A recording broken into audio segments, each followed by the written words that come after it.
Vamos a analizar la actualidad en Francia después de que el Consejo Constitucional rechazara más de un tercio de los artículos de la polémica ley de inmigración. Por ello ya me acompaña en el estudio mi compañera Gabrielle Colchón. Gabrielle, buenas noches. Buenas noches. Vamos a hablar pues de los artículos más afectados, que fueron los añadidos por la derecha en un largo recorrido para adoptar esta ley. Sí. Tuvimos claro.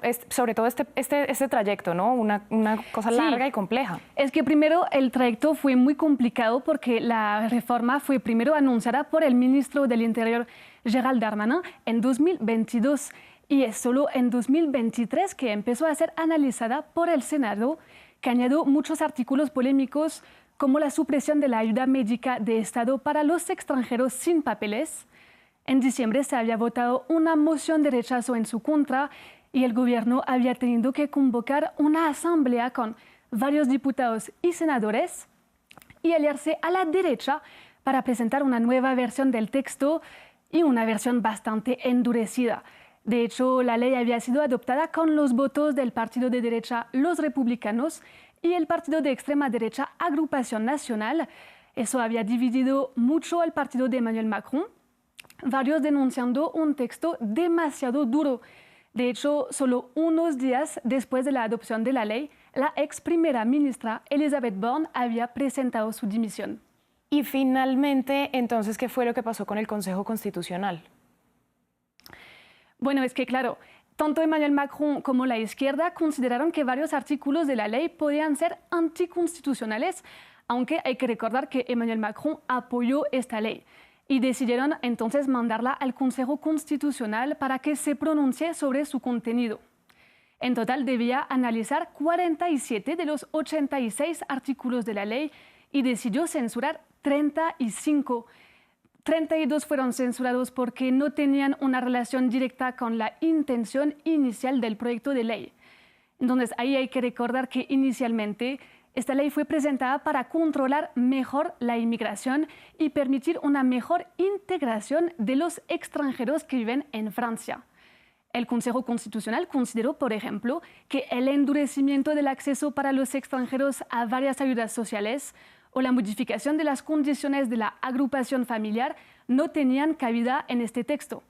Por otra parte, censuró 3 artículos, pero ahí por su fondo, como el primer artículo que preveía un debate anual en el Parlamento para fijar cuotas de inmigración.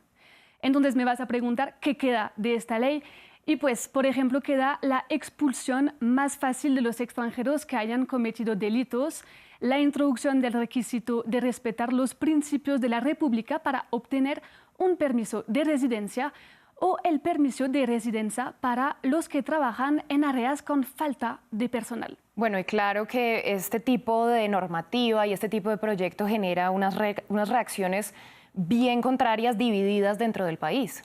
Sí, Valentina. El ministro del Interior, por su parte, se felicitó de la llegada a un texto muy parecido al que presentó inicialmente y dijo que el presidente la promulgará en las próximas horas. Pero por otra parte, la derecha denunció una manipulación por parte del partido de Macron, que se alió a ella sabiendo que sus artículos serían censurados. Y finalmente, Marine Le Pen, de Agrupación Nacional, se indignó de la decisión y afirmó que se necesita un cambio en la constitución del país. Pero finalmente, todo este proceso legislativo da cuenta de una forma bastante particular de hacer política y es solo una victoria parcial para el gobierno de Macron.